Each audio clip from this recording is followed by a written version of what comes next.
Olá, amigos espectadores. O nosso tema de hoje é explicando a razão da contestação aos profetas que falam em nome do Deus eterno em nossos dias. Vamos lá? Para acreditarmos que homens e mulheres continuam recebendo inspiração profética pelo Espírito de Deus em nossos dias, conforme 1 Coríntios 14, versículo 3, com o propósito de edificar, exortar e consolar o corpo de Cristo, que é a igreja atual, é necessário que se entenda que Deus é o mesmo, Jesus Cristo é o mesmo, o Espírito Santo é o mesmo, e os dons espirituais que o Novo Testamento apresenta são os mesmos, e a verdadeira igreja de Cristo também não mudou.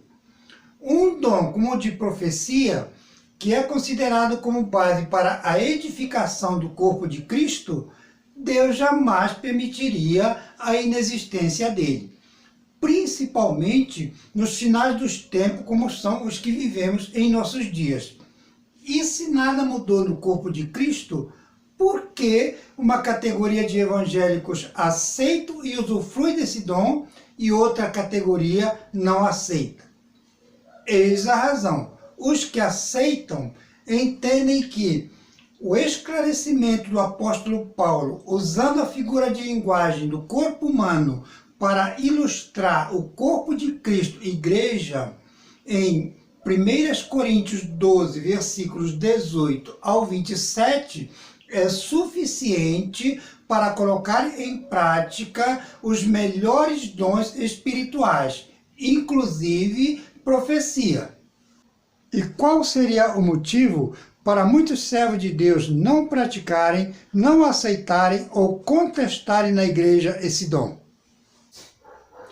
Primeiro, o fato de alguém não praticar não está cometendo erro, porque em Romanos 12, versículo 3 e 6, o apóstolo Paulo apresenta o dom de profecia como graça que a nós foi dada por Deus, segundo a proporção da nossa fé. Isto quer dizer que somos agraciados mediante a suficiência da nossa fé para usufruirmos desse dom. Segundo, a não aceitação em uma comunidade evangélica desse dom se torna sempre mais fácil a orientação de um rebanho, porque profecia oral requer vigilância de quem lidera, experiência com o Espírito de Deus e conhecimento bíblico de quem profetiza, e julgamento por parte da igreja na procedência da palavra do profeta. 1 Coríntios 14, versículo 29 e 1 Tessalonicenses 5, versículo 20 ao 22. Uma profecia que não procede do Espírito de Deus nada mais faz do que deixar os ouvintes em situação constrangedora e o profeta desacreditado. Isso é um problema a mais para a comunidade.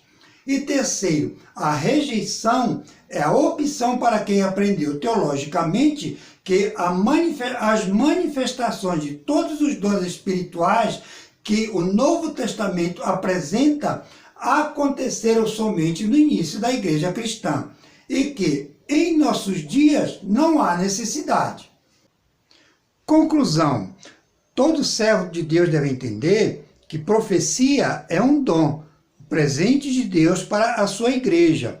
Porém, a principal ordenança de Cristo é que nós guardemos os seus mandamentos. Mateus 28, versículos 19 e 20. Se você se interessou neste assunto, se inscreva em nosso canal, compartilhe esse vídeo, junte-se a nós em oração diariamente pelo Brasil. Deus abençoe a nossa pátria e você também.